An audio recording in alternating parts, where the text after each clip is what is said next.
you doing, man? Good, mate. How are you? Good, good. Come in, come in. Entree-vous, s'il vous plaît. Wow. Oh, so much plastic.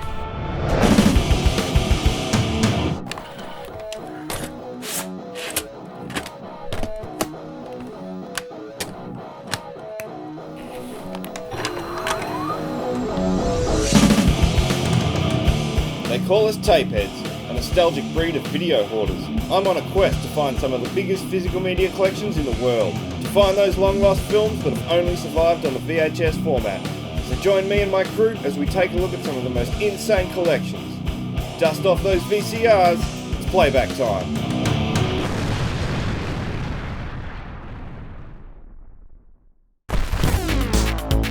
I used to be a big believer in doing nothing. I still am, in fact. And when you do nothing, you get bored pretty quick. But then they've got this thing called TV and movies, and so you use those to fill up your time of doing nothing.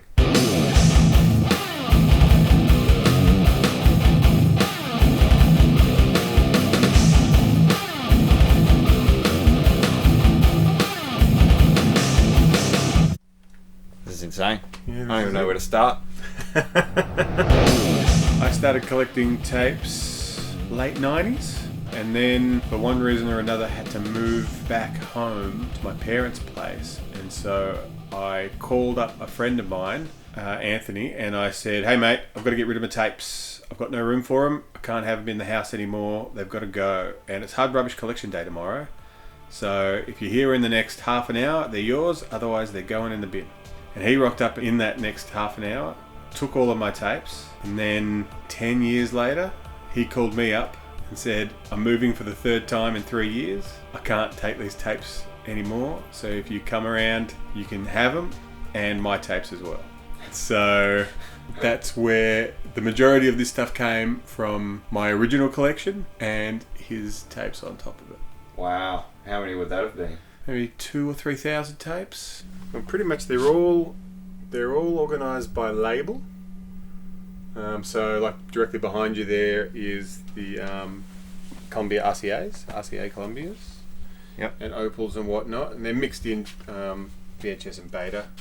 So these are all my Palace tapes, survival game, starring Mike Norris, son of Chuck Norris, and Taste for Fear, which is a really late giallo. I believe it stars Australia's Virginia Hay. I used to watch movies all the time, like constantly as a kid, and when Bill Collins and Ivan Hutchinson weren't playing anything interesting, then there was always video. And my mother would take us down to the Home Show Video in Oakley, where they had a great deal on Sundays where you could get 2 new releases and 5 weeklies for $10. And we would do that every week. I would have to split it with my sister, so we'd each get a new release each and 2 weeklies, and then I would have to convince them that the other 3 weeklies that they wanted to see were actually movies I wanted to see. And I started reading movie magazines and stuff, and it just got to the point where there was nothing I couldn't stand more than reading about a movie that I couldn't see, and you couldn't trust that the video store was either going to have it or have it in when I wanted to watch it. So I just started buying tapes and dubbing movies and recording TV shows and stuff, and hoarding a massive amount of movies in whatever format that may be. When movies could come right into your house and you had the option of watching them whenever you wanted, why wouldn't you? Why wouldn't you? Absolutely.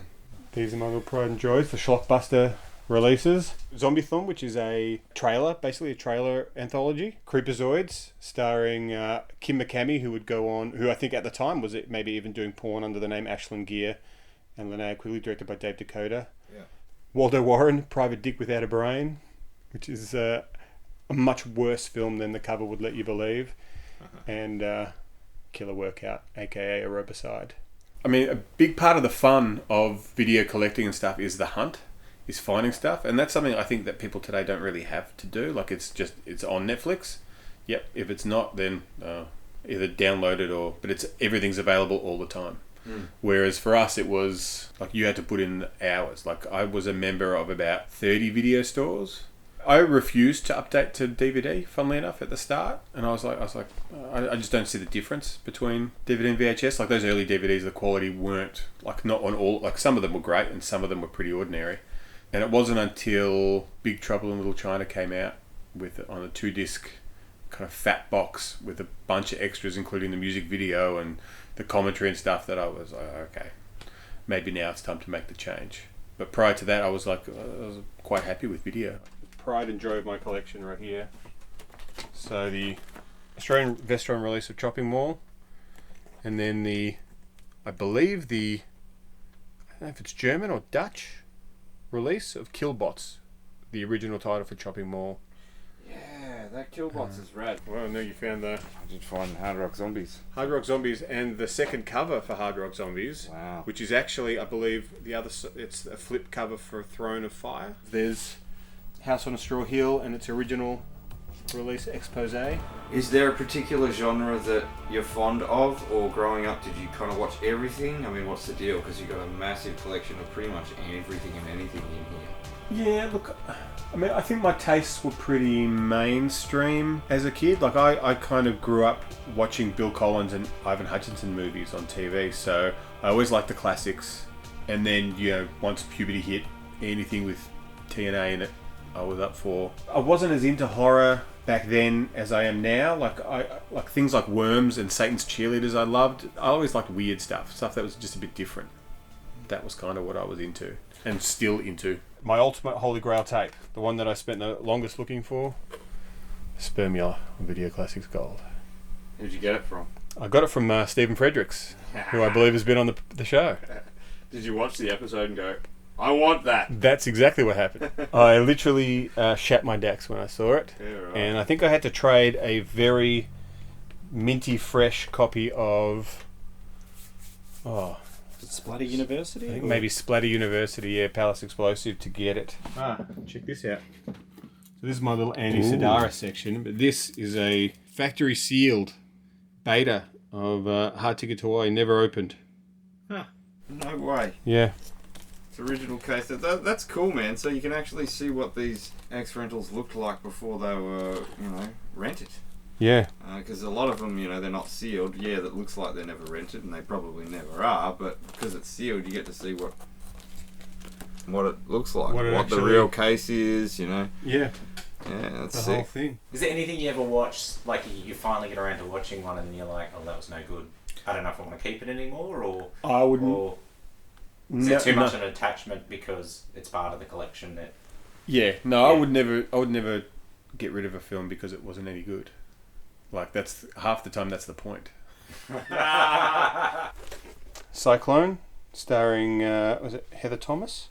Heather Thomas, and that, believe it or not, that motorcycle is possessed with the spirit of Jeffrey Combs. Awesome. And they solve crimes together. That sounds rad. It's amazing. It is an amazing film. I'm coming over. We're going to put that on. One of my favourites. Assault of the Killer Bimbos. Very different cover art. The traditional one has them all flying, but the Australians went, no, I don't think people are going to get what this movie's about, so Probably let's just put three ladies in G-strings on the cover. I guess you find looking for tapes in the wild a bit of a wasted effort. Yeah, these days it's been a long time since I found tapes in the wild. I mean, sometimes you do get lucky on Gumtree, and someone's got 200 tapes, and of that 200 tapes they've got 5 of the older ones. But horror tapes especially I find hard to find in the wild, because that's what the majority of tape collectors are into. Luckily for me, I'm kind of more into now I've kind of gone down a real teen sex comedy rabbit hole. Show us your CBS Fox collection, man. Yeah, this is great. So I think the majority of that wall pretty much is all CBS Fox or CBS Fox derivatives. So some Dells and Medusas down the bottom there, and Fox videos at the top. And I think you were talking about this one, Jarrett. Yes. That's it. Sour grapes. Now, the plot line of this movie is awesome.